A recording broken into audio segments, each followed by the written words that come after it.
नमस्कार दोस्तों, हमारा नाम डॉक्टर विक्रांत सिंह तोमर है और project self incorporation USA, Bharat, Tapan Shaurya foundation, Rajput association of Australia, Indore management association, सभी की तरफ से हम आप सभी का हार्दिक स्वागत करते हैं।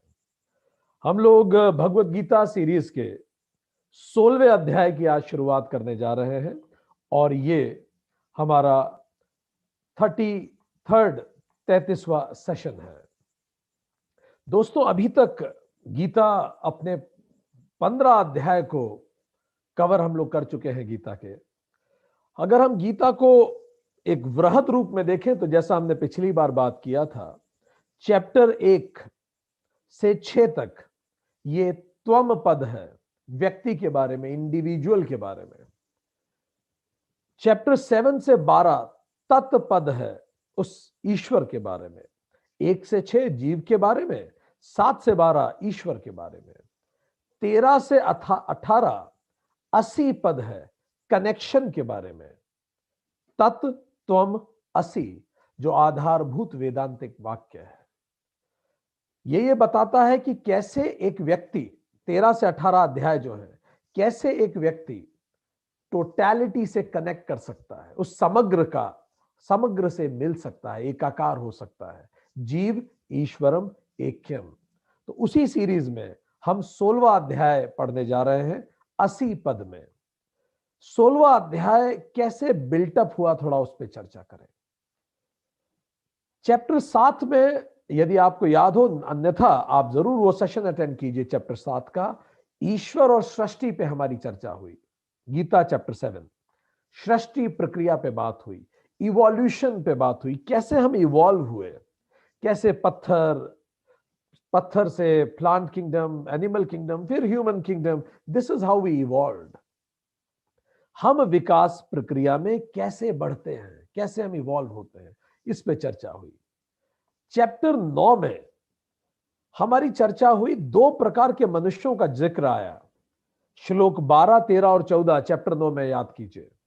आसुरी प्रवृत्ति के लोग और महात्मनः प्रवृत्ति के लोग। तो 2 प्रकार के मनुष्य, 2 प्रवृत्तियों के मनुष्यों पे चर्चा हुई। तो चैप्टर 7 ने बताया हम मनुष्य कैसे बने। चैप्टर 9 ने हल्की सी हिंट करी कि 2 प्रवृत्ति के मनुष्य मूल रूप से पाए जाते हैं। चैप्टर 13 उसको और विश्लेषण में आगे बढ़ा। क्षेत्रज्ञ विभाग पे हमने चर्चा की। हमने बात की क्षेत्र, जो ये हम स्वयं है क्षेत्र, उसके 24 एलिमेंट है गीता चैप्टर 13, और 24 एलिमेंट से मिलके ये मनुष्य बना है। और ये क्यों बना है, तो श्लोक 5 में बताया, वासना के कारण हम इस धरती पे आए।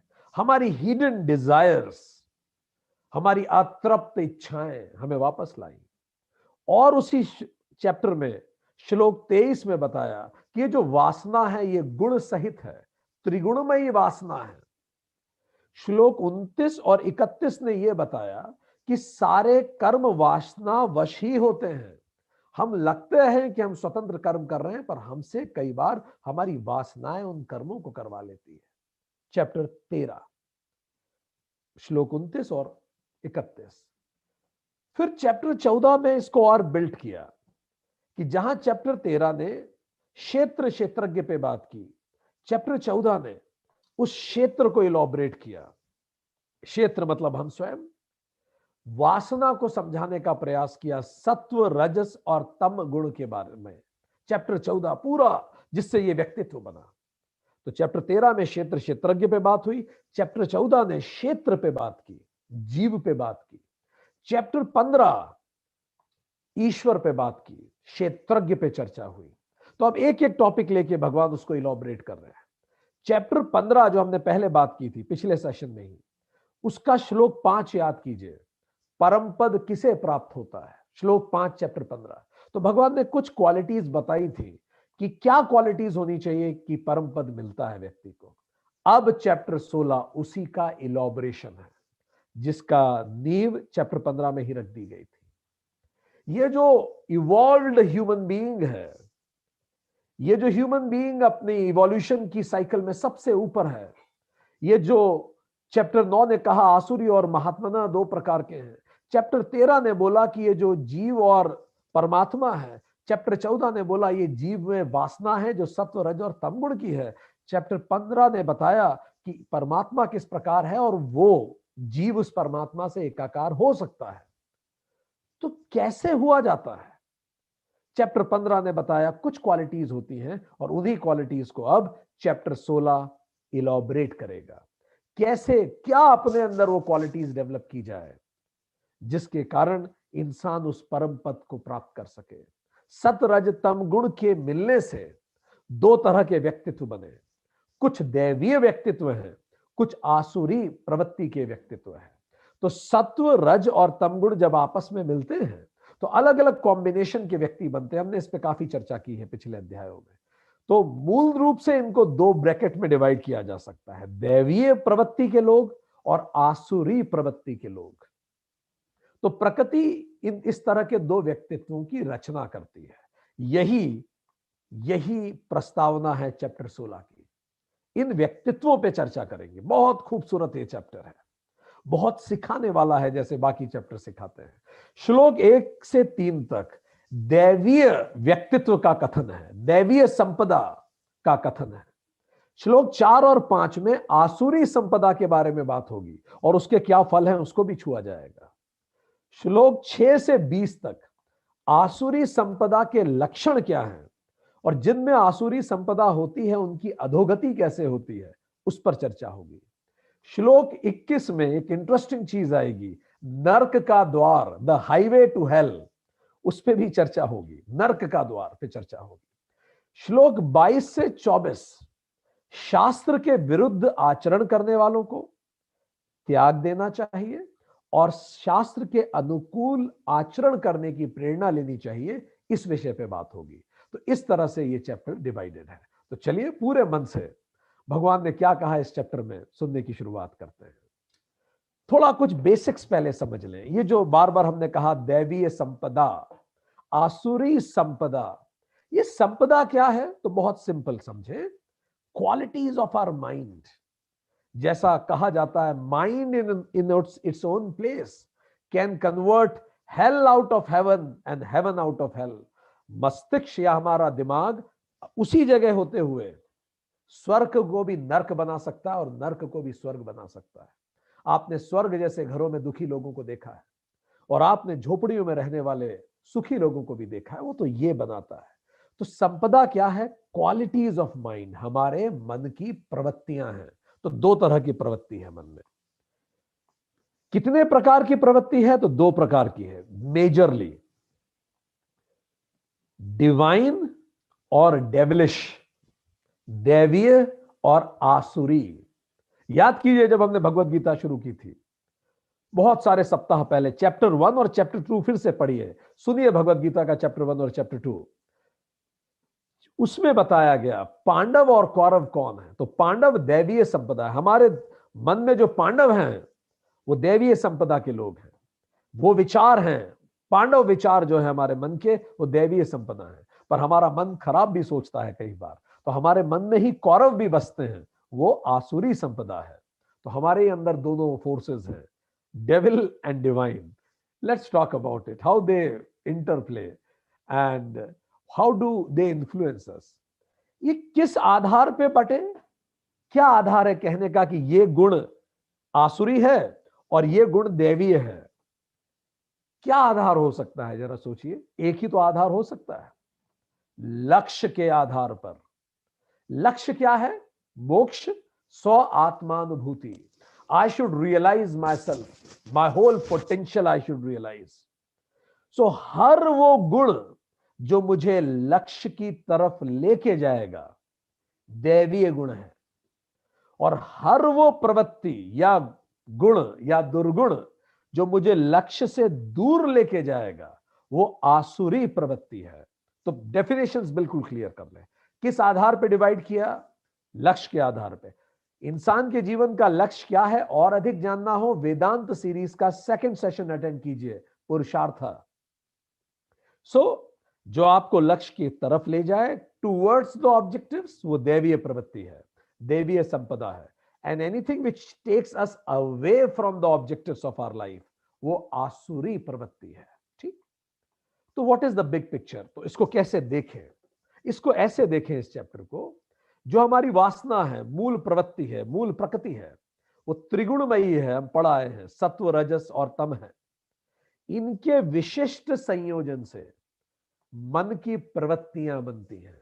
कभी मन में रज हावी होता है, कभी तम हावी होता है, कभी सत हावी होता है, और वो कई बार बहुत लंबे समय तक हावी रहते हैं। वो हमारा डिस्पोजिशन बन जाते हैं।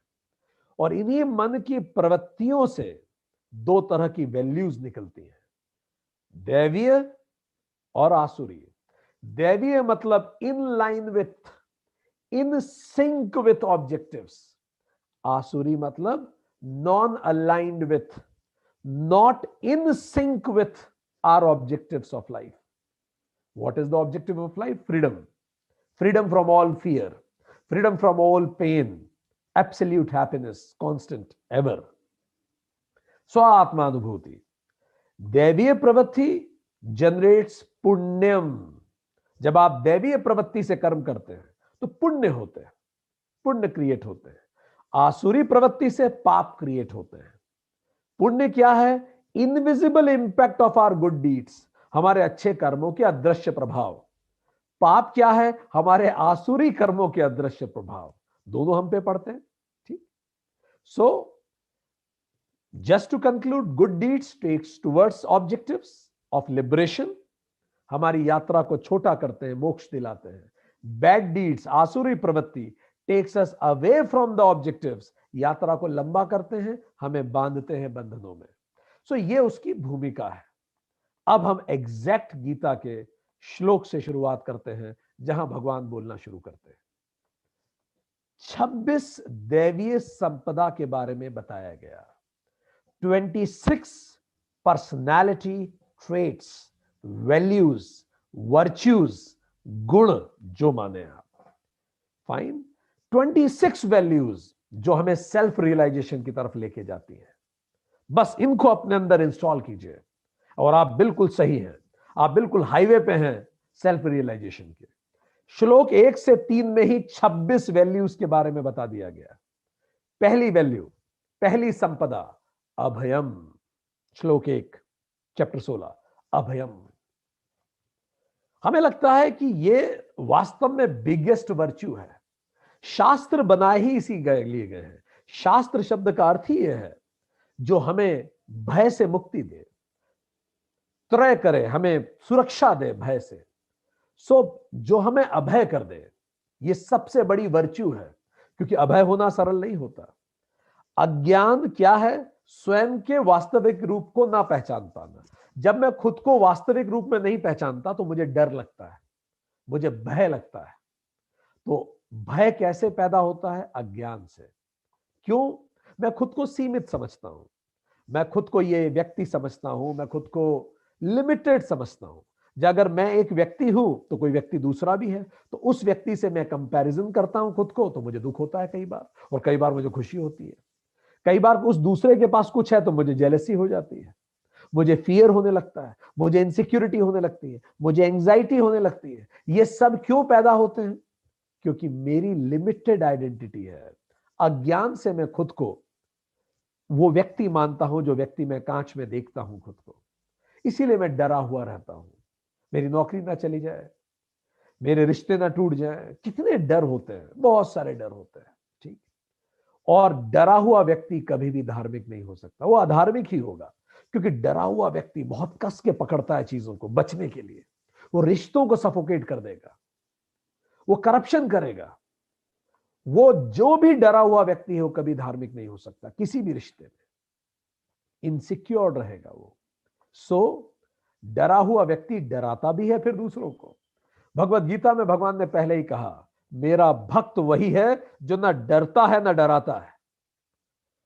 तो अगर कोई भी आपको इस दुनिया में डराने की चेष्टा कर रहा है, इसका मतलब वो सच में प्रभु भक्त नहीं है। तो शास्त्र हमें फियरलेस बनाते हैं। हम पहले भी इस बारे में बात कर चुके हैं कि जब रॉकफेलर से स्वामी विवेकानंद मिले, रॉकफेलर जो दुनिया के सबसे अमीर व्यक्ति थे, उसके बाद जब उनसे पूछा गया कि स्वामी विवेकानंद को अगर आप एक शब्द में डिफाइन करें तो क्या है, तो रॉकफेलर ने मुस्कुरा के कहा फियरलेस। रॉकफेलर ने कहा मेरे सामने अच्छे से अच्छे व्यक्ति आके छोटा महसूस करते हैं, उनको मुझसे कुछ चाहिए होता है, वो छोटा महसूस करते हैं क्योंकि मैं दुनिया का सबसे अमीर व्यक्ति हूं। उनका बिहेवियर अजीब होने लगता है। पर स्वामी ना मुझसे नजर, जैसे भारत के प्रधानमंत्री भी कहते हैं, ना नजर झुका के बात करेंगे, ना नजर दिखा के बात करेंगे, नजर मिला के बात करना भक्त की परिचय है। ना वो खुद को किसी से छोटा महसूस करता है, ना किसी से बड़ा वो खुद को महसूस करता है। फियरलेसनेस। सो हर तरह के फियर से मुक्ति। कितने सारे फियर होते हैं। सबसे बड़ा फियर दुनिया का कौन सा है? चलिए सोचिए, हम आपको रिसर्च क्या है वो बताते हैं। सोचिए, think of one fear which you think is the biggest fear of the world, then I will tell you what research says. और हाथ खड़ा करके बताइएगा कि आपने यही सोचा था। Giving you 5 seconds. परफेक्ट। दुनिया का सबसे बड़ा डर है okay, good idea. Chat box में लिख सकते हैं, I can read you. Okay, दुनिया का सबसे बड़ा डर है पब्लिक स्पीकिंग, लोगों के सामने बोलना। It is considered as the biggest fear in the world. बाकी भी काफी डर है। चलिए हम आपको 5 सेकंड का समय दे रहे हैं, अपने 5 डर सोचिए। आपके 5 सबसे बड़े डर कौन से हैं?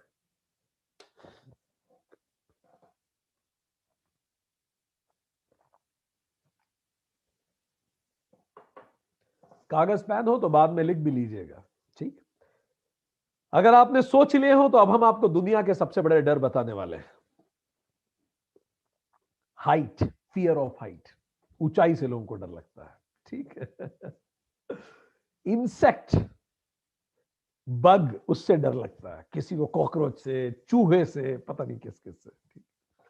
कई लोगों को फाइनेंशियल प्रॉब्लम से बड़ा डर लगता है, भगवान वो कभी ना आया हमारे ऊपर, वो डरे रहते हैं। डीप वाटर से कई लोगों को डर लगता है। सिकनेस से डर लगता है, बीमारी से। डेथ से डर लगता है। लोनलीनेस से डर लगता है, अकेलेपन से। ड्राइव करने में कई लोगों को डर लगता है। डार्कनेस से डर लगता है लोगों को। कई लोगों को लिफ्ट में भी डर लगता है। कई लोगों को फियर ऑफ रिजेक्शन होता है, कोई मुझे रिजेक्ट ना कर दे। फियर ऑफ अनसर्टनिटी होती है कई लोगों को, अनिश्चितता से डर लगता है। कई लोगों को डर लगता है कि कहीं कुछ बुरा ना हो जाए, समथिंग बैड हैपनिंग से डर लगता है। कई लोगों को गेटिंग हर्ट, कोई मुझे हर्ट ना कर दे, इससे डर लगता है। सोचिए आपको किससे लगता है। कई लोगों को फेलियर से डर लगता है। कई लोगों को लॉस से डर लगता है। कई लोगों को डर लगता है कोई मुझे जज ना करे। कई लोगों को लूजिंग आइडेंटिटी से डर लगता है। जब आप बहुत बड़े शहर में जाते हो, अचानक आपकी आइडेंटिटी जीरो लगती है आपको। कई लोगों को लूजिंग कंट्रोल से डर लगता है। कई लोगों को यह भी डर लगता है कि वी आर लूजिंग टाइम। ये डर पिछले 10,000 साल से ही चालू हुआ है। लोगों को लगता है बस जीवन खत्म होने वाला है, we don't have much time. कई लोगों को there is something called imposter syndrome. कई लोगों को इम्पोस्टर सिंड्रोम होता है, उससे भी डर लगता है। ये क्या होता है, आजकल गेम भी है बच्चों का, इम्पोस्टर बनते हैं बच्चे। सो क्या होता है इम्पोस्टर सिंड्रोम? कई लोगों को ऐसा लगता है कि जो उनको नाम, सम्मान, शोहरत मिल रही है, they are not worth it, they don't deserve it. क्योंकि उनको पता होता है उनमें क्या क्या कमियां हैं जो दुनिया को नहीं पता होती। तो उनको यह भी डर लगता है कि भाई मुझे जरूरत से ज्यादा मिल रहा है। कई लोगों को चेंज से डर लगता है, बदलाव नहीं चाहते। कई लोगों को लॉस ऑफ फ्रीडम से डर लगता है कि मेरी स्वतंत्रता ना छिन जाए कहीं, ठीक। कितने सारे डर हैं, ठीक है। सो इन सब डरों को जीतना ही अभयम है, ठीक। But how to be fearless? कैसे इन डरों को जीते? Yes indeed, fear of losing loved ones, indeed. कैसे जीते इन डरों को? तो हमें वो जो 26 क्वालिटीज हैं जिनमें से एक अभयम है, इसको एक सीक्वेंस में पढ़ना पड़ेगा तो शायद हमें और बेहतर समझ में आए। तो चलिए सीक्वेंस में पढ़ना शुरू करते हैं, एंड फिर हम अभयम पे वापस आएंगे। क्योंकि अभयम डायरेक्टली नहीं होगा। अभी हम कहें अभय हो जाओ तो ऐसा नहीं होता। कैसे होगा ये? चलिए, पहली क्वालिटी, स्वाध्याय। स्वाध्याय, बिल्कुल ये सारी क्वालिटीज यहां बिठा लीजिए, डायरेक्ट फ्रॉम लॉर्ड्स माउथ। ये 26 चीजें अपने अंदर इंस्टॉल कीजिए, and you will be directly on the express way of self realisation. पहला है स्वाध्याय, मतलब शास्त्र परायणम, स्क्रिप्चरल स्टडीज, वेद अध्ययन। जरूरी नहीं है कि आप वेद ही पढ़ें। Time to know yourself, खुद को जानने के लिए समय दीजिए। Time to know the true nature of self and world, खुद को और इस दुनिया के वास्तविक चरित्र को समझने के लिए रोज समय निकालिए। डेली श्रवणम, इंटरनल लिसनिंग कर सकते हैं आप। अगर आप वेद नहीं पढ़ते हैं, जरूरी नहीं, आप इंटरनल लिसनिंग कीजिए, खुद के साथ बैठिए, समय निकालिए, अपनी प्रॉब्लम्स पे विचार कीजिए। आप जैसे हैं वैसे क्यों हैं, क्या आपको चुभ रहा है? Give time to yourself. कई लोग तो आंख बंद तक नहीं कर पाते, इतने परेशान होते हैं। इंटरनल लिसनिंग या फिर एक्सटर्नल लिसनिंग करें। इस तरह के सत्संग को अटेंड कीजिए, रिसीव कीजिए। क्या सूत्र याद रखिए? जितनी आपकी उम्र है उतने मिनट रोज ये करना है। जितनी आपकी उम्र है उतने मिनट रोज या तो वेद पढ़िए, वेद नहीं पढ़ना, वेदांत नहीं पढ़ना, गीता नहीं पढ़ना, कोई बात नहीं है। उतने मिनट बैठिए अकेले में, नो एंटरटेनमेंट। खुद से बात कीजिए, सेल्फ टॉक कीजिए, इंटरनल लिसनिंग कीजिए। आज से शुरू कीजिए, यही रास्ता है। इसीलिए आदि शंकराचार्य इसको कहते हैं प्रस्थान त्रयः। अगर आपको सच में खुद के बारे में जानना है तो 3 किताबें पढ़ लीजिए। पहला उपनिषद, जिसे वेदांत कहते हैं। दूसरा भगवत गीता, जो आप पढ़ रहे हैं। तीसरा ब्रह्म सूत्र। आपको और जानना है इसके बारे में, वेदांत सीरीज का फर्स्ट सेशन अटेंड कीजिए। और शास्त्रों के बारे में और जानना है तो वेदांत सीरीज का थर्ड सेशन अटेंड कीजिए। सो पहला पॉइंट हो गया स्वाध्याय। तो इसमें हमारे लिए टू डू लिस्ट क्या है? टू डू लिस्ट इज खुद को समय दीजिए। यस, ये हो सकता है जब आप खुद को समय देना शुरू करें तो पहले ओवर थिंकिंग हो, क्योंकि आपने समय दिया ही नहीं। इतने सारे विचार आपके अटेंशन का वेट कर रहे थे, पर धीरे धीरे वो कब होने लगेगी। शुरुआत तो कीजिए आप। ठीक, जैसे कोई व्यक्ति बहुत भूखा हो और आप खाना दें तो ज्यादा खा जाता है, पर रोज उतना नहीं खाएगा वो, कुछ समय हो सकता है। तो शुरुआत कीजिए। पहली टू डू लिस्ट बनाते जाइए। आज के सेशन में पहला टू डू लिस्ट यह है, जितनी उम्र उतना मिनट खुद के साथ बैठना है। भले गीता उससे ज्यादा करें तो और अच्छा है, पर उतना तो करना ही करना है। अगला पॉइंट नंबर 2, ज्ञान योग व्यवस्थिति ही। अब दूसरा काम क्या करना है? तत्व ज्ञान, जो मैंने सीखा, मैंने सुना, मैंने मेरे मंथन से जाना, श्रवण से जाना, जो भी मैंने उससे जाना है, उस पर निरंतर ध्यान करना है। दिन भर उन चीजों को दिमाग में घुमाना है। इसको कहेंगे आध्यात्मिक जुगाली करनी है। ठीक, जैसे गाय जुगाली करती रहती है। ठीक, आध्यात्मिक जुगाली कीजिए। आध्यात्मिक ज्ञान का अनुशीलन, steadfastness in yoga of knowledge, मनन करना है इसका। पुटिंग इन एन एक्शन, उसको एक्शन में लाना है। एवरी मोमेंट ऑफ ट्रुथ पे उस पे एक्ट करना है। वो जो भी आपके निष्कर्ष निकले हैं, जो आपने गीता से सीखा, शास्त्रों से सीखा, अपने स्वाध्याय से सीखा, अब उसको हर मोमेंट ऑफ ट्रुथ पे जीना है। ठीक, कैसे करेंगे? टू डू लिस्ट में जोड़ लीजिए। रोज रात को दिन भर के अपने व्यवहार पर विचार कीजिए, मनन कीजिए। कौन सा विचार शास्त्रोचित था, उचित था, और कौन सा विचार अनुचित था। कौन सा व्यवहार, कौन सा विचार उचित था और कौन सा अनुचित था। रोज रात को यह करना है। 5 मिनट के लिए भले करें, जरूर करें इसको।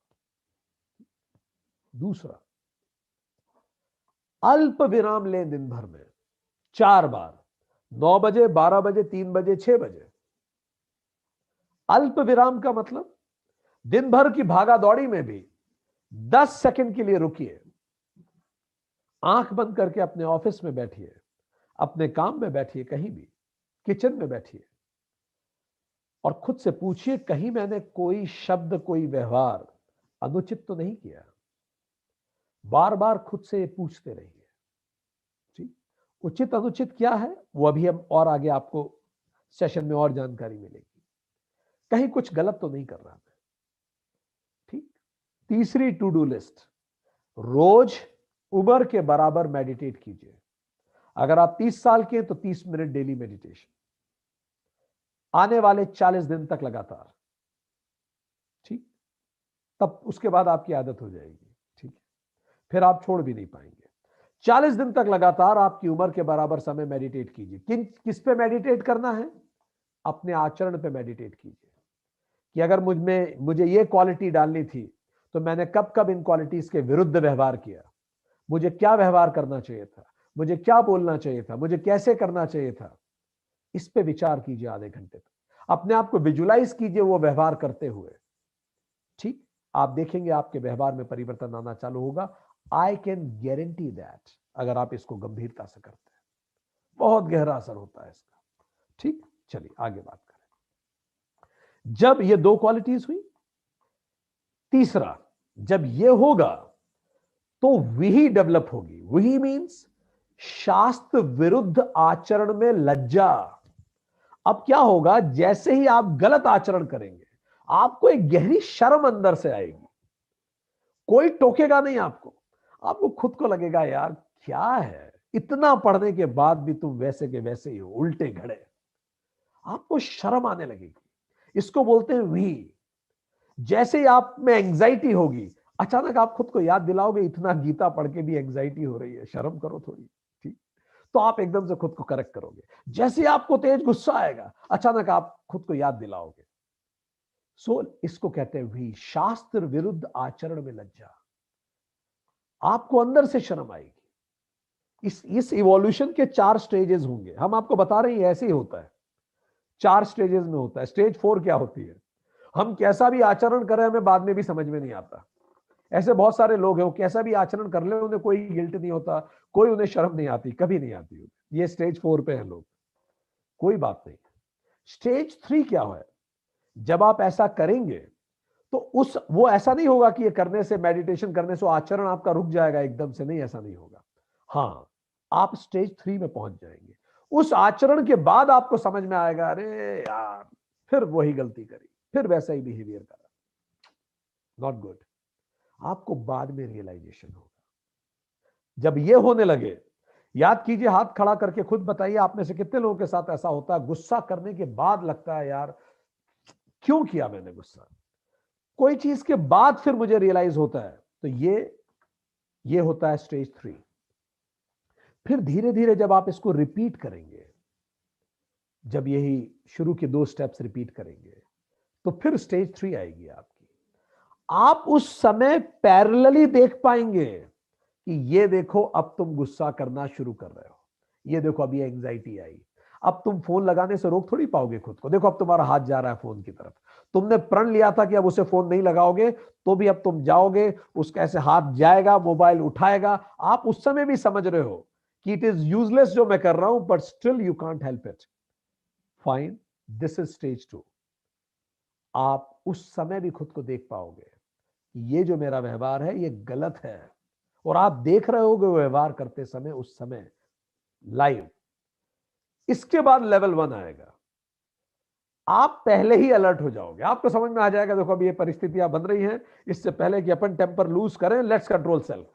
एंड आप पहले कंट्रोल कर लेंगे सेल्फ एंड बिल्कुल बैलेंस्ड करेंगे। यही 4 स्टेजेस होंगी आपकी। चलिए जल्दी से उंगली से बता दीजिए अभी कौन सी स्टेज में है कोई। Perfect, very good, very good, very good. काम करते रहिए, ठीक है। इस स्टेज में आना जाना चलता रहता है, कई 2 से 1, 3 से 2 पे आ जाते हैं, 4 से 3 पे आ जाते हैं, कई 3 से 4 पे वापस भी पहुंच जाते हैं परिस्थितिवश, ठीक। चलिए आगे देखें। तो 4 स्तर पे काम करना होगा, विचार, भाव, शब्द और व्यवहार। 4 स्तर पे काम करना होगा, ठीक। विचार, कोई गलत विचार आए तो सबसे सबसे बेहतरीन काम तो यही है, विचार को ही रोक दे, वही काटे हुए बीज को ही जला दे, क्योंकि विचार बीज है। फिर अंकुर फूटेगा भाव का, फिर उसमें बड़ी बड़ी पत्तियां निकलेंगी शब्दों की, गंदे शब्द मुंह में आएंगे, फिर उस पर शाखाएं लगेंगी गलत व्यवहार का। तो आप जहां रोक सके रोक दें। व्यवहार तो अंतिम है, उसे तो रोकना ही चाहिए, पर कई बार व्यवहार नहीं रोक पा रहे हैं, ठीक, तो करें क्या? कोशिश करें विचार को रोके, भाव को रोके, शब्द को रोके, अंततः व्यवहार को तो रोक ही ले। किसी ने एक संत से पूछा भी, आपको गलत काम करने का मन नहीं करता कभी? तो संत ने मुस्कुरा के बोला, यार मन मेरा भी करता है, पर तुम्हारे और मुझ में अंतर यह है, तुम उसे एग्जीक्यूट कर देते हो, मैं नहीं करता। ठीक, तो कम से कम व्यवहार स्तर पे तो रोक लीजिए उसे, शब्द के स्तर पे रोक लीजिए, कहीं तो रोकिए। 4 ब्रेक्स हैं, कौन सा ब्रेक आप लगा सकते हैं?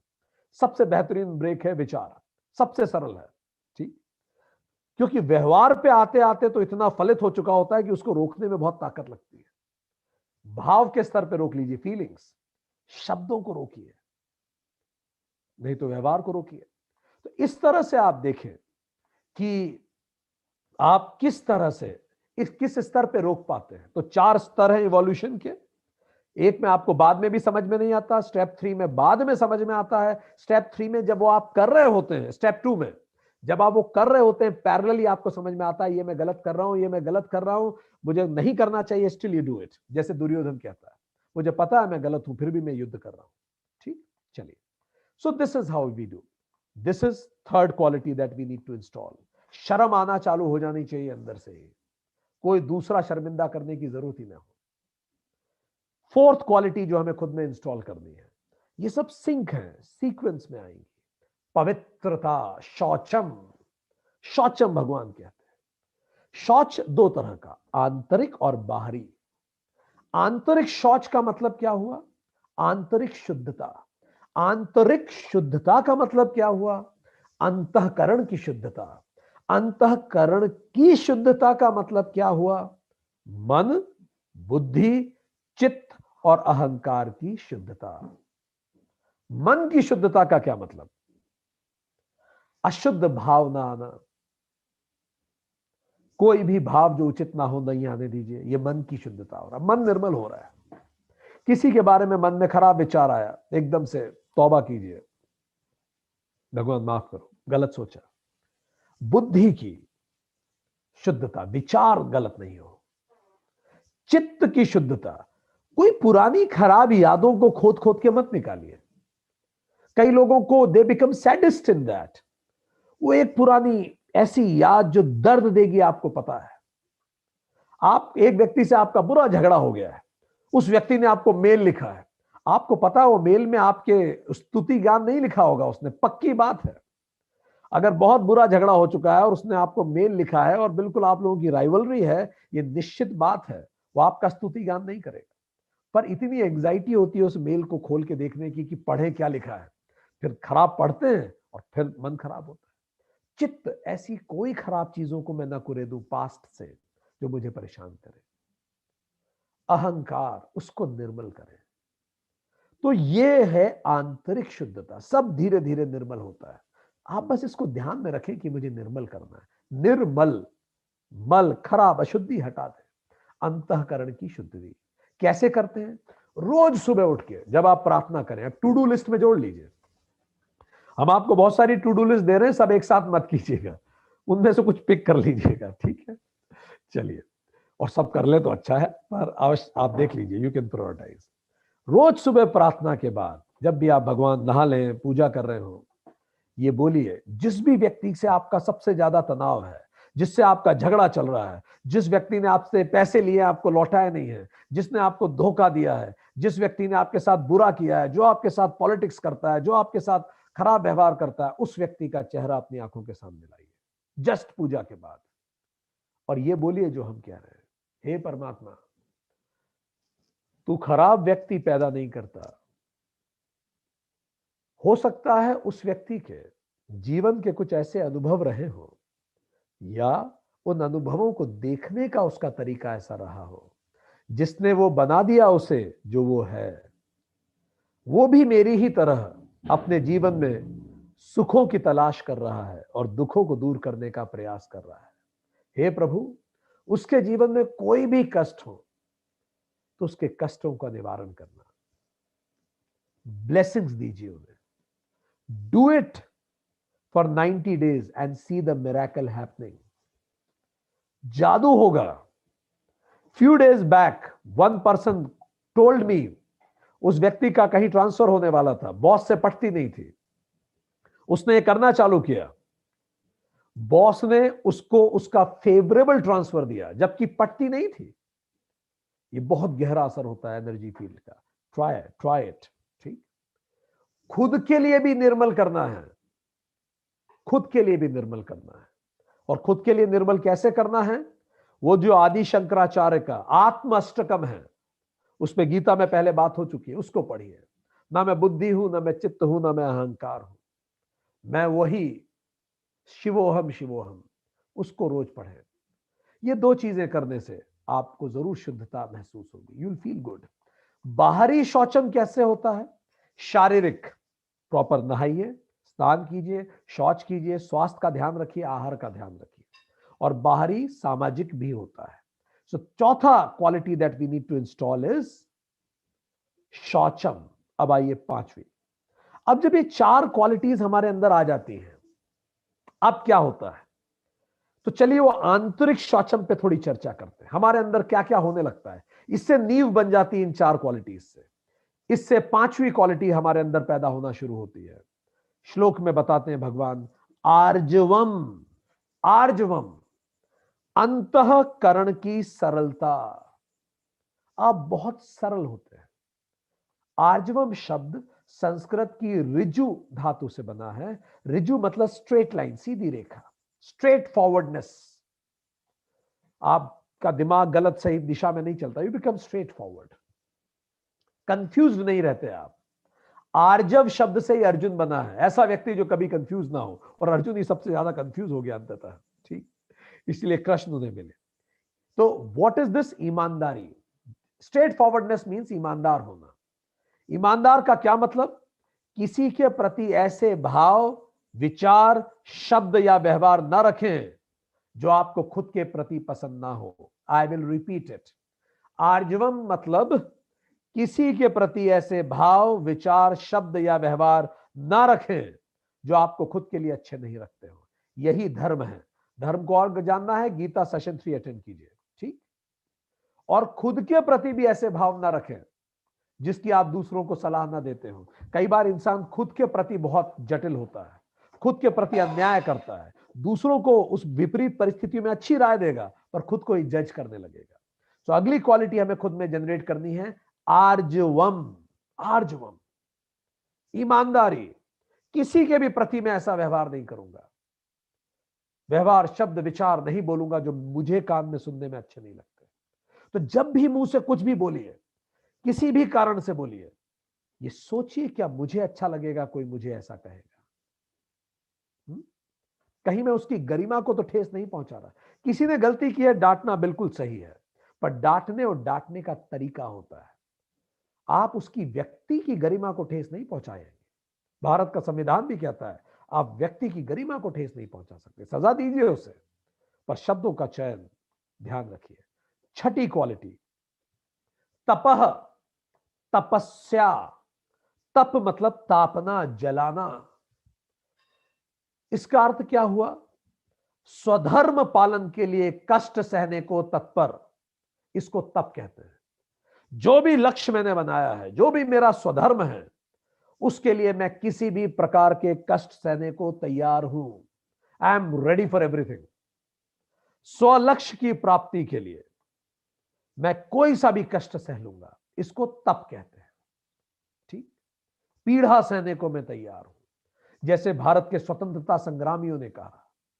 ठीक, तो ये खास क्वालिटी क्या मेरे अंदर है? जो मैंने लक्ष्य निर्धारित किया, फिर मैं अपने आप को तपाने को तैयार हूं। मेहनत करना, परिश्रम करना। ध्रुव तारे की कहानी यही तो है। जब ध्रुव तारे को उसके पिताजी गोदी में नहीं बिठाते थे, क्योंकि वो छोटी रानी के बेटे को बिठाते थे, तो ध्रुव के मां ने उसको कहा कि बेटा, तू उस परमात्मा की, विष्णु की प्रार्थना कर, वो तुझे गोदी में बिठाएंगे। ध्रुव ने तप किया, अपने आप को तापा, तपस्या के बाद विष्णु प्रकट हुए और ध्रुव को अपनी गोदी में बिठाया।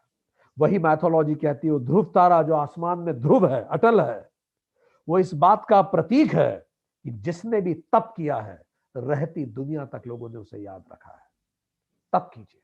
और विष्णु का गोदी में बिठाना इस बात का प्रतीक है कि पूरा विश्व उसे अपनी गोदी में बिठाता है।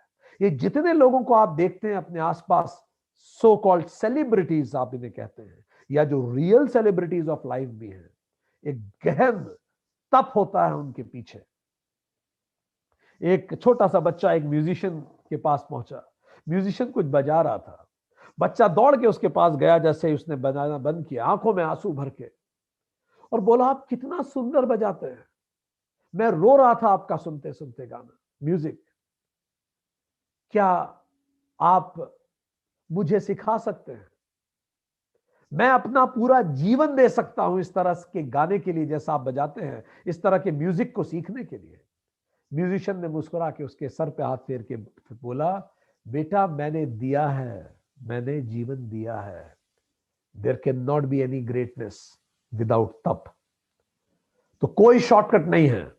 आप में से जिन लोगों के पास कोई बड़े सपने हैं, आज शपथ लीजिए, मैं कष्ट सहने को तैयार हूं, कम व्हाट में। 4 तरह के तप होते हैं।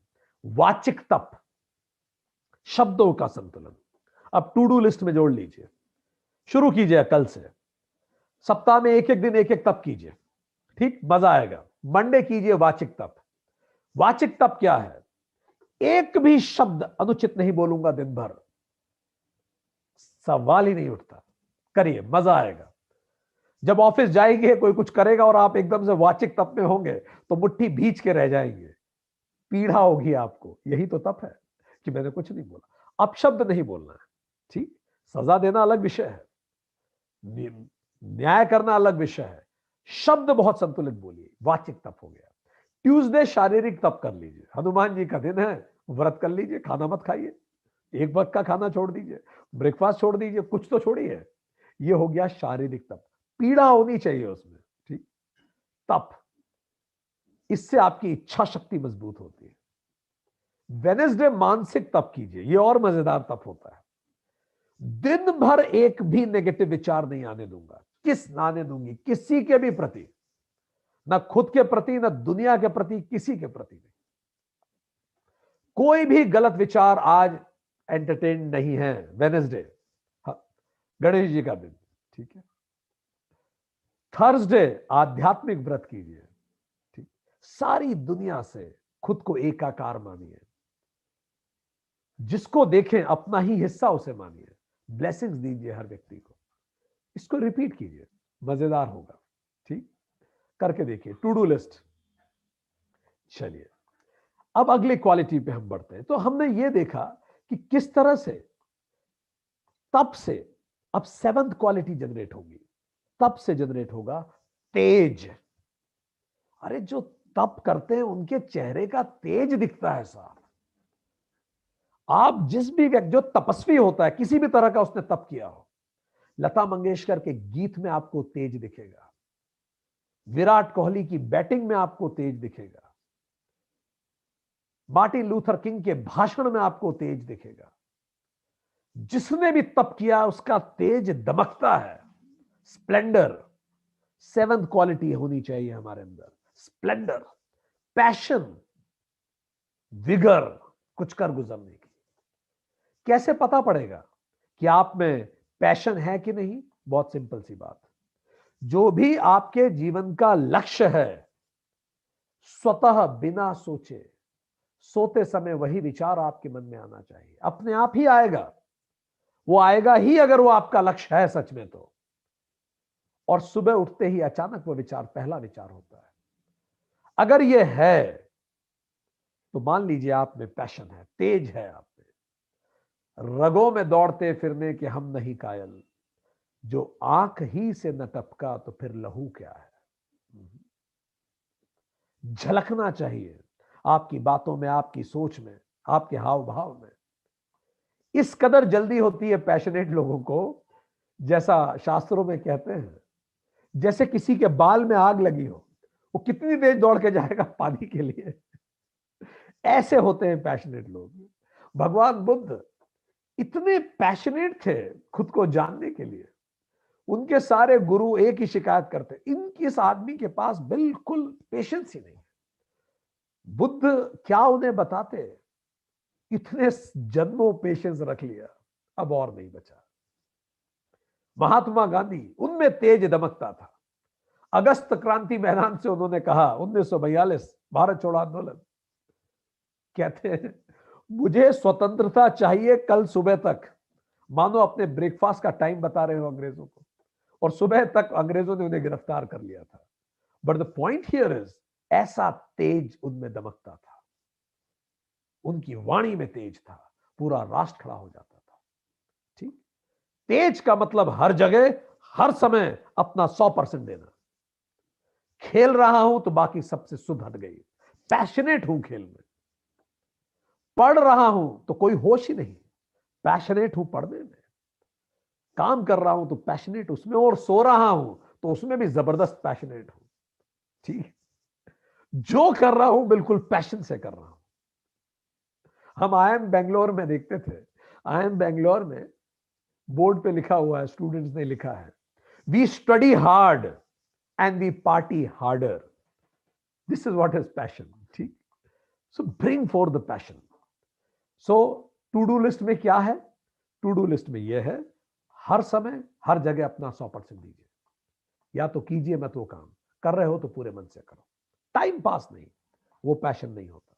ठीक, आज से कोई काम या तो लो मत हाथ में, और अगर ले ही लिया है, किसी ने गले में डाल ही दिया है वो काम और करना ही पड़ रहा है, तो अपने दिमाग को बोलो देखो अब 8 घंटे तुम्हें करना ही है, तो खुश होकर अपना 100% देके करो यार।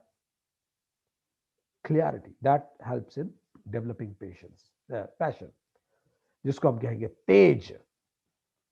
8वीं क्वालिटी, त्याग, रिनंसिएशन, त्याग देना।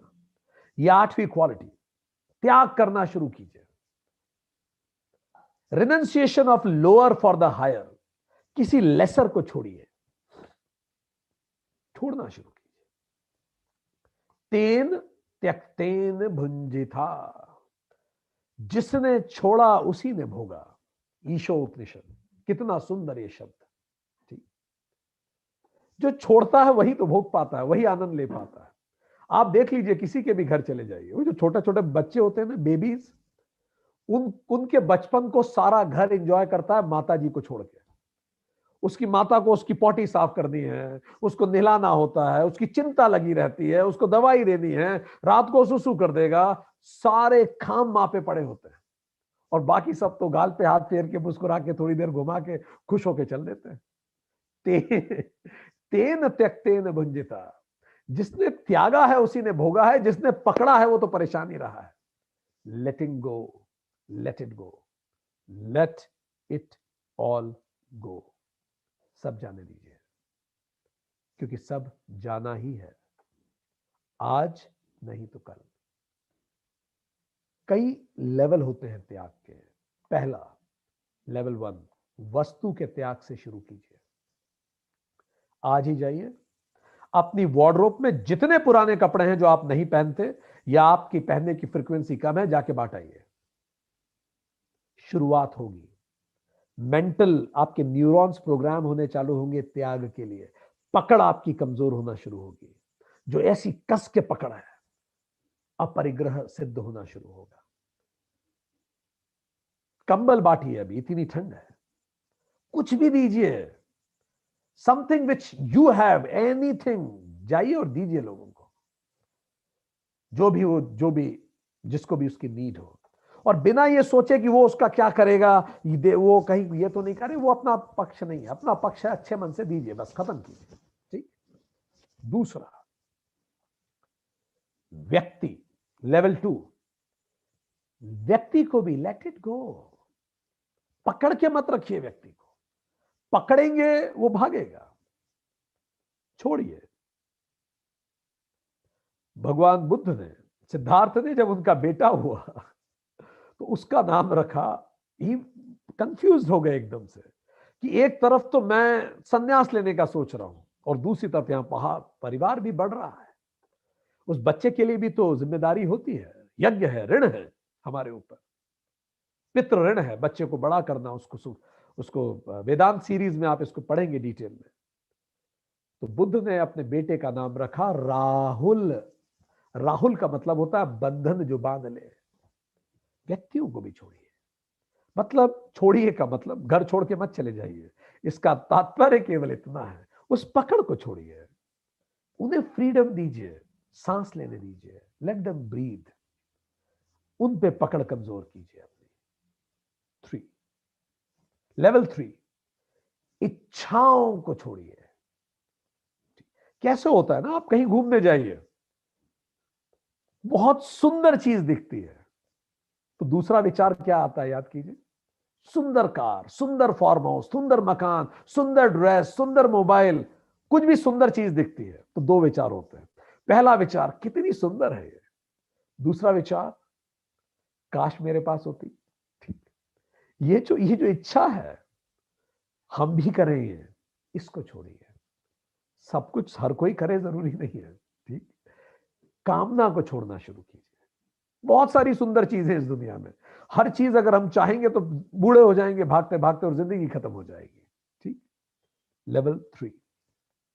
लेवल 4, भाव का त्याग कीजिए, इमोशंस। बहुत दुख के इमोशंस आ रहे हैं, बैठिए, देखिए उन्हें, रोना आ रहा है रोइए, हंसना आ रहा है हंसिए, और उन्हें भी गुजर जाने दीजिए, वो भी गुजर जाएगा। जिन चीजों पे आज आप रोते हैं, आज से 10 साल बाद उन्हीं पे हंसेंगे। याद है जब आप इंजीनियरिंग किया करते थे, वो असाइनमेंट जिनके लिए इतने परेशान रहते थे, पसीने छूटते थे, आज सोचिए हंसते हैं वो बातों को याद करके, कौन से असाइनमेंट्स। ठीक, ऐसे ही होता है, कुछ साल बाद इन चीजों पे भी हंसेंगे। भावों को जाने दीजिए। लेवल 4, लेवल 5, स्व का त्याग कीजिए, अहंकार का त्याग कीजिए। जितने लोग अहंकार को चोट पहुंचाएं, मन ही मन सबको ब्लेसिंग दीजिए, खत्म कीजिए इसको भी। हम में कमी है तभी तो हम धरती पे हैं, नहीं तो हम आते क्यों यहां। ठीक, इसका प्रयास करना शुरू कीजिए। देखिए कौन कौन अहंकार को चोट पहुंचा रहा है, उनको ब्लेसिंग्स दीजिए। 6th लेवल, जब आप भाव का त्याग करते हैं उसी को ध्यान कहते हैं। 6th लेवल विचारों का त्याग करना है, इसी को समाधि कहते हैं। और 7th लेवल होता है वासना का त्याग, पकड़ ही छोड़ देना, इसी को मोक्ष कहते हैं। मोक्ष का मतलब मरना नहीं, मोक्ष का मतलब जरूरी रीबर्थ, और इन सब पे आपको नहीं सोचना है, मत सोचिए। आप बस इतना सोचिए कि मुझे बस पकड़ छोड़नी है, बस यही मोक्ष है। धृतराष्ट्र बनना छोड़ देना है, परित्याग करना मतलब कंप्लीटली लेटिंग गो। इस लेवल पे शुरू कीजिए, धीरे धीरे शुरू कीजिए। अपने आप जब आप धीरे धीरे इस पे शुरू करेंगे तो त्याग फलित होने लगेगा। और इस पूरी सृष्टि को देखिए, फूलों का रंग जो है वो इसीलिए तो है बिकॉज दे लेट गो। लाल फूल लाल इसलिए दिखता है बिकॉज वो बाकी सारे रंगों को अवशोषित कर लेता है, केवल सफेद रंग को लेट गो कर, लाल रंग को लेट गो करता है। जो रिफ्लेक्ट होगा वही आपका रंग है। आप जो देंगे इस दुनिया को वही आपके जीवन का रंग बनेगा। कितने उद्योगपति हुए, पर आज भी जिस सम्मान से भामाशाह का नाम लिया जाता है, किसी उद्योगपति का नहीं लिया जाता। क्यों? उन्होंने दिया, ही लेट गो। महाराणा प्रताप को संपत्ति दी जिससे उन्होंने अपने पुरुषार्थ को आगे बढ़ाया और देशभक्ति का युद्ध लड़ा। अनाथ पिंडक को याद किया जाता है जिसने सोने के सिक्के बिछा के बुद्ध भगवान के लिए जेतवन अर्जित करके दिया। उसने दिया, वो दे सका। भगत सिंह को याद किया जाता है, वो दे सके जीवन। गांधी को याद किया जाता है, इतनी अच्छी खासी नौकरी, विदेश में सब कुछ, वो सब दे सके अपनी प्रॉस्पेरिटी को। मंडेला अपनी लिबर्टी को दे सके, महाराणा प्रताप अपनी सुख समृद्धि को दे सके और युद्ध लड़ा उन्होंने। कहते हैं सबसे राजसी होता है राजा जब राजपाट त्याग देता है। और जितने पकड़े रहे वो सब दुखी रहे। हिटलर दुखी रहा जीवन भर, वो दुखी रहा और उसने दुखी किया। वो डरा हुआ रहा और उसने डराया सबको। आप इन सब की मृत्यु उठा के पढ़िए, कौन सुखी मरा है। देखिए Hitler, Napoleon, Sikandar, Akbar, Julius Caesar, Mussolini, Louis the 16। एक जमाने में पूरा विश्व थर्राता था इनके नाम से। ये पकड़े रहे और बड़े दुखी इनकी मृत्यु हुई। तो दो ही ऑप्शन है, बस दो ही ऑप्शन है।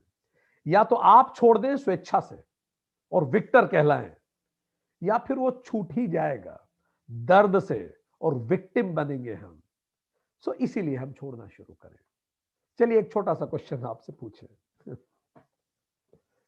हम कई बार जब सेशन लेते हैं कई जगह हम पूछते हैं भाई हम गलत सही काम क्यों करते हैं, हम लोगों से पूछते हैं। तो लोग कहते हैं सर हमारा तो ठीक है सर, बच्चों के लिए कुछ इकट्ठा तो करके जाएं सर, बच्चों के लिए कुछ छोड़ तो दें।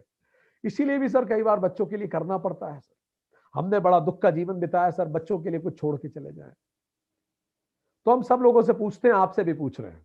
चलिए बताइए, आप में से कितने लोगों को अपने दादाजी का पूरा नाम याद है? हाथ खड़ा करें। परफेक्ट। अब आप में से कितने लोगों को अपने परदादा जी का पूरा नाम याद है? हाथ खड़ा करें। करिए करिए, हम वेट कर रहे हैं। ओके। अब आप में से कितने लोगों को अपने परदादे जी के पिताजी का पूरा नाम याद है? जल्दी से हाथ खड़ा करें। ओके। अब आप में से कितने लोगों को अपने परदादा जी के दादाजी का नाम याद है? अब आप में से कितने लोगों को अपने परदादा जी के परदादा जी का नाम याद है पूरा?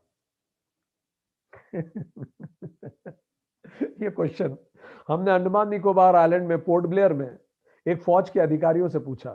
तो फौज के एक अधिकारी खड़े हो गए और उन्होंने अपनी छठी पीढ़ी का नाम बता दिया। तो उनके पड़ोस में उनके अभिन्न मित्र बैठे थे।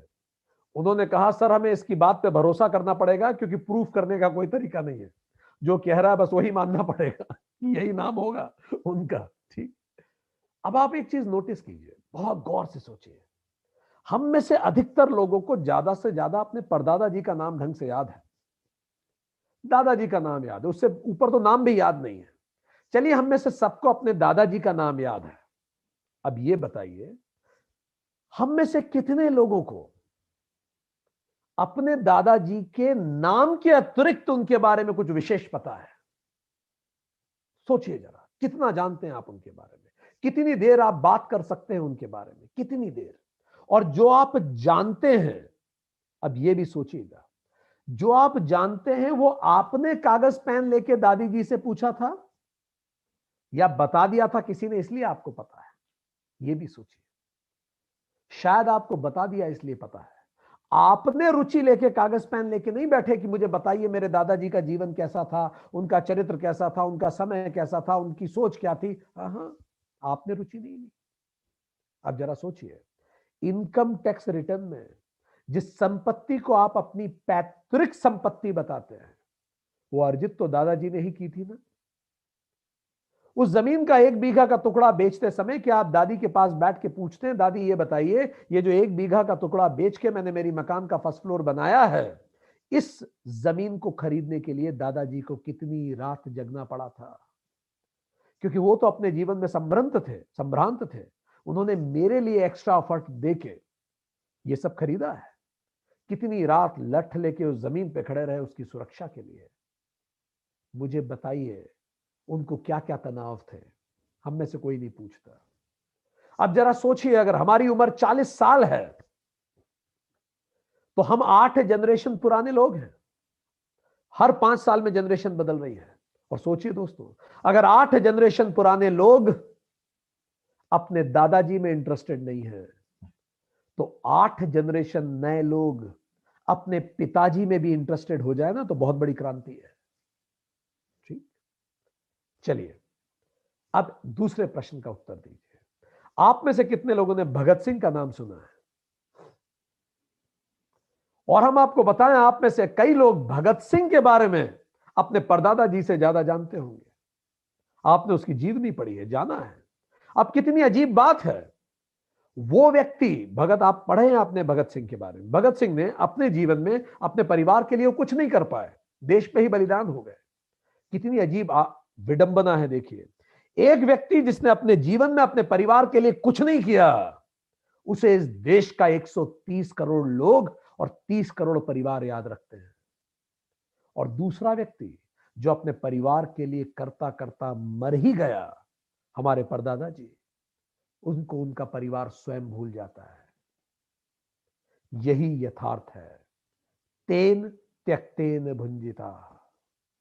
अरस्तु कहते थे मनुष्य पिता की मृत्यु सहन कर सकता है, पैतृक संपत्ति में हनन नहीं। इसीलिए ध्यान रखिए, त्याग महत्वपूर्ण क्वालिटी है।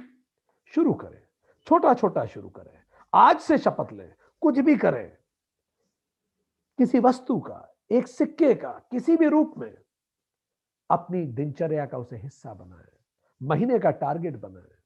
ठीक,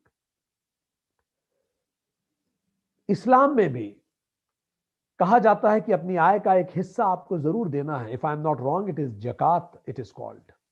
अपनी आय का एक हिस्सा आपको चैरिटी करनी है, इट्स मस्ट। 9th क्वालिटी त्याग के बाद आती है अलोलुत्वम। अलोलुत्वम मतलब लोभ रहितता, एब्सेंस ऑफ ग्रीड। इंद्रिय का विषयों के साथ संयोग होने पर भी आसक्ति ना होना। यह बड़ा इंटरेस्टिंग शब्द है, अलोलुत्वम। मतलब ऐसा है कि इंद्रियों का विषयों के साथ संयोग हो जाए तो भी आसक्ति ना होना। मेरे आसपास वो सारी चीजें हैं, पर फिर भी मेरे मन में उनके प्रति आसक्ति नहीं है। Even if you are exposed to it, you don't need it, you don't want it. जैसे बुद्ध, उनके पिताजी ने उन्हें सब कुछ दे दिया जो उनको चाहिए हो सकता था, ही वॉज नॉट इंटरेस्टेड। कितने लोग हैं वो ईमानदार इसलिए है क्योंकि उनके पास बेईमानी का मौका नहीं है? ऐसा नहीं। सही ईमानदारी यह है कि अगर आपके पास सारी संभावनाएं हो बेईमानी करने की, तो भी आप अलिप्त रह सके। जैसे ध्यानचंद, हिटलर ने उन्हें आमंत्रित किया, हॉकी के जादूगर, कि आप आइए, हम आपको इतना नाम सम्मान शौहरत सब देंगे। सारे मौके थे, वो अलिप्त थे। जैसे सुभाष चंद्र बोस, अंग्रेजों के जमाने की इंडियन सिविल सर्विसेज क्लियर किया, वो बहुत बड़ी बात थी। क्यों बड़ी बात थी? उस समय इंडियन सिविल सर्विसेज में पूरी दुनिया भर में केवल 2 सेंटर होते थे, लंदन और फ्रांस, पेरिस। भाषा का मीडियम केवल अंग्रेजी होता था। भारत से आपको शिप से जाना पड़ता था लंदन एग्जाम लिखने के लिए। Can you imagine this? Age limit होती थी 17 से 19 साल, और अटेम्प्ट केवल 1 या 2 ही होते थे। उसमें सब्जेक्ट में पूरी वर्ल्ड हिस्ट्री पढ़नी होती थी, ब्रिटिश हिस्ट्री जाननी होती थी। अटेम्प्ट ज्यादा होते नहीं थे, उम्र लिमिटेड होती थी, इतना ट्रेवल करना पड़ता था, भाषा एक होती थी, वहां जाके परीक्षा देनी होती थी। और आज आप देखिए, 18 भाषाओं में आप परीक्षा दीजिए, अनलिमिटेड अटेम्प्ट है, हर राज्य में सेंटर है एग्जाम देने का। कितनी सुविधाएं हैं परीक्षाओं के लिए। उस समय में सुभाष चंद्र बोस ने इंडियन सिविल सर्विसेज क्लियर की, और न केवल क्लियर की, उसके बाद जब उन्हें शपथ लेने को कहा गया कि आप ब्रिटिश महारानी के प्रति ईमानदारी और निष्ठा की शपथ लीजिए, उन्होंने रिजाइन कर दिया इंडियन सिविल सर्विसेज के। अलोलुत्वम। सब कुछ मिल सकता था, छोड़ दिया। स्वामी विवेकानंद को जब ऑफर दिया गया कि वो हार्वर्ड में प्रोफेसर की चेयर ले लें, उन्होंने उसे भी छोड़ दिया। यही अंतर तो भिखारी और भिक्षुक में होता है। भिखारी हैज नो चॉइस, चॉइसलेस है वो। भिक्षुक इसीलिए भीख मांगता है ताकि बाकी समय किसी बहुत बेहतर उद्देश्य में लगा सके। क्योंकि रोटी कमा खाने के लिए ही तो आदमी मेहनत करता है। तो मैं 10 घंटे की नौकरी करूं केवल पेट भरने के लिए, इससे अच्छा 10 मिनट में खाना ना ले लूं किसी से, और बाकी जीवन के बेहतर उद्देश्यों में लगा लूं बाकी समय। तो वो चॉइस करता है भिक्षुक, और भिखारी के पास कोई चॉइस नहीं होती। इसीलिए कबीर कहते हैं, चाह गई चिंता गई, मनवा बेपरवाह, जिसको कुछ ना चाहिए ते शाहन के चाह अलोलुत्वम। ये भी एक इंपॉर्टेंट क्वालिटी है। ये सब क्वालिटी जब एक साथ इकट्ठी होती है, तब हम अभयम पा पाते हैं। स्वाध्याय, ज्ञान योग अवस्थिति, विहि, शौचम, ये नींव बन गई। आर्जवम, तपह, तेज, त्याग, अलोलुत्वम, ये सब जब इकट्ठा हुआ तब अभय स्थापित हुआ। तब आदमी निर्भीक होता है। निर्भीक कौन आदमी होता है? सोचिए, जो मेहनत करता है, जो ईमानदार है। आर्जवम, ईमानदार है, गलत नहीं काम किया उसने कभी, तो क्यों डरेगा? तब खूब मेहनत करता है। तेज, पैशनेट है अपने काम में। त्याग, उसे कुछ चाहिए नहीं। अलोलुत्वम, आसक्ति नहीं है। ऐसे आदमी को आप क्या डरा लोगे? किससे डरेगा वो? अभय स्वतः होगा। सैम मानेकशॉ को इंदिरा गांधी ने कहा कि ईस्ट पाकिस्तान पे अटैक कीजिए। उन्होंने कहा कि अगर आज भारत ने अटैक किया तो भारत की हार की जिम्मेदारी मैं लेता हूं। इतना दम!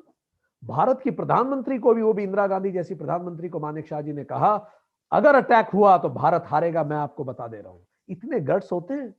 लोग तो अपने बॉस के विरुद्ध बोल ही नहीं पाते, बॉस की हां में हां मिलाते हैं। इतना डर होता है कि कहीं मेरा ट्रांसफर ना हो जाए। कितना जनरल लेवल पे हो कि उन्होंने इतना रिस्क लिया। क्योंकि उन्होंने कभी गलत नहीं किया, अभय था उनमें। अभय इन सब चीजों से आता है, स्वतः इंसान में अभय होता है। और इंदिरा गांधी ने फाइनली उनकी बात सुनी।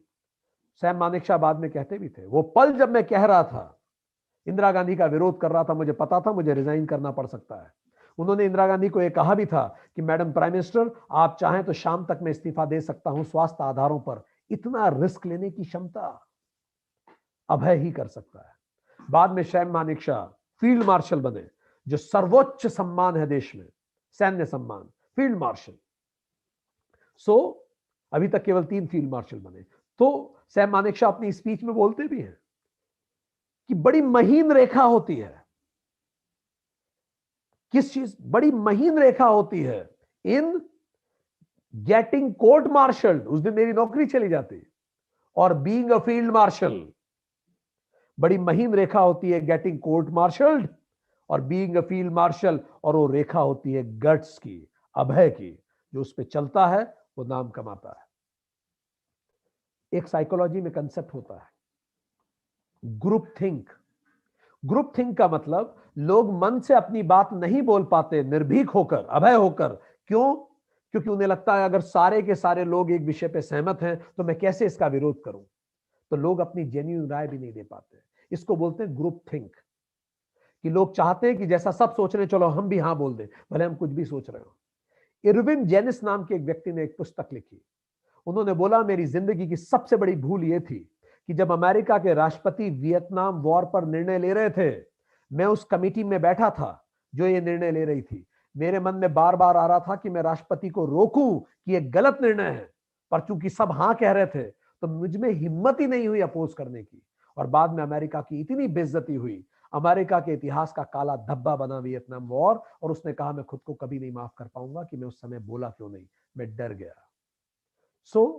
हम कभी नहीं डरेंगे यदि हम में ये क्वालिटीज होंगी। गलत करना नहीं, किसी से डरना नहीं। This is how it goes. कई लोग बात करते हैं कि फाइल खुल जाएगी मेरी। आप राजनीति में नहीं पढ़ते हैं इनकी फाइल खोल दी जाएगी, अन्यथा फाइल में कुछ गलत चीजें होती हैं तो खुल जाएगी। 2 तरह की फाइल्स होती है दोस्तों, याद रखिए। एक लॉ ऑफ कर्मा की फाइल होती है, एक लॉ ऑफ लैंड की फाइल होती है। ठीक, लॉ ऑफ लैंड की फाइल में एंट्री कब होती है? जब आप गलत काम करते हो। लॉ ऑफ कर्मा की फाइल में एंट्री कब होती है? जब आप गलत विचार करते हो तभी एंट्री हो जाती है। ठीक, कहते हैं चींटी के पांव घुंघरू बजते हैं तो साहब सुनता है। आपने कुछ भी गलत विचार किया, वहां एंट्री हो गई। ठीक, लॉ ऑफ लैंड भले शोर में दब भी जाए, जमीन के कानून ने आपको मुक्त कर दिया क्योंकि एविडेंस नहीं मिले, पर वो परमात्मा का कानून आपको मुक्त नहीं करता कभी। Law of karma, it comes back to you. और हमेशा डर लगा रहता है लॉ ऑफ लैंड का कि ये फाइल मेरी खुल ना जाए, मेरी फाइल ना खुल जाए। पर याद रखिए, जो लॉ ऑफ कर्मा की फाइल है उसमें हर सांस एंट्री हो रही है, और हम खुद के प्रति जिम्मेदार हैं उसके लिए। इसीलिए अपने प्रति जिम्मेदार रहिए और अभय रहिए। आज का सेशन यहीं तक। तो चलिए एक क्विक रिवीजन करें। हमने क्या पढ़ा चैप्टर 16 में भगवत गीता के? भगवत गीता के चैप्टर 16 में हमने बात की कि देयर आर 26 क्वालिटीज हैं जो दैवीय क्वालिटीज हैं। दैवीय क्वालिटीज आर डिवाइन क्वालिटीज। संपदा का मतलब है हमारे मन की प्रवृत्तियां। हमारे मन में 2 प्रकार की प्रवृत्तियां होती हैं, डिवाइन और डेवलिश, दैवीय और आसुरी, पांडव और कौरव। किस आधार पर? जो हमें लक्ष्य की तरफ ले जाए वो दैवीय है, जो हमें लक्ष्य से दूर ले जाए वो आसुरी है। लक्ष्य क्या है? स्व आत्मानुभूति। हमारा जो सतरज तम के अलग अलग कॉम्बिनेशन से ये हमारे अंदर की प्रवृत्तियां बनती हैं। तो जो अलाइंड हो धर्म से वो दैवीय है, जो नॉन अलाइंड है वो आसुरी है। जो दैवीय है वो पुण्य जनरेट करती है, आसुरी पाप देती है। दैवीय मोक्ष दिलाती है, आसुरी बंधन देती है। तो 26 क्वालिटीज क्या हैं? तो भगवान ने बताया कि पहली क्वालिटी है अभयम। अभयम का मतलब, जब हम अज्ञान के कारण खुद को नहीं जान पाते तो जो पैदा होता है उसी को भय कहते हैं। अभय सबसे बड़ा वर्च्यू है। पर जब हम खुद को नहीं समझते, लिमिटेड आइडेंटिटी मानते हैं, तो कंपैरिजन, जेलसी, फियर, इनसिक्योरिटी ये सब आता है। और डरा हुआ व्यक्ति अधार्मिक होता है। डरा हुआ व्यक्ति डराता है, जबकि भगवान कहते हैं मेरा भक्त न डरता है न डराता है। शास्त्र लिखे ही इसीलिए गए हैं। और बहुत सारा के फियर हैं, जिसमें सबसे बड़ा फियर है स्टेज पर बोलना, सबके सामने बोलना सबसे बड़ा फियर माना जाता है। कैसे फियरलेस बने? तो सबसे पहले स्वाध्याय शुरू करें, शास्त्र पारायण रहें, वेद अध्ययन करें। और अगर आप वेद नहीं पढ़ सकते, नहीं पढ़ना चाहते, वेदांत नहीं पढ़ना चाहते, तो खुद को समय दीजिए। जितनी उम्र उतना मिनट जरूर बैठिए, श्रवण कीजिए, इंटरनल लिसनिंग कीजिए, अन्यथा लिसनिंग कीजिए, एक्सटर्नल लिसनिंग, सत्संग कीजिए। और प्रस्थान त्रय पढ़िए, गीता, वेदांत और ब्रह्मसूत्र। दूसरा, ज्ञान योग व्यवस्थिति है। जब आप जानते हैं, जब आप जान रहे हैं सही क्या है, ये आपको, जब आपको क्लियर हो गया स्वाध्याय से सही क्या है, तो अब अगला स्टेज है उसको अपने व्यवहार में लेके आना है। उसको व्यवहार में लेके आने को कहते हैं ज्ञान योग अवस्थिति।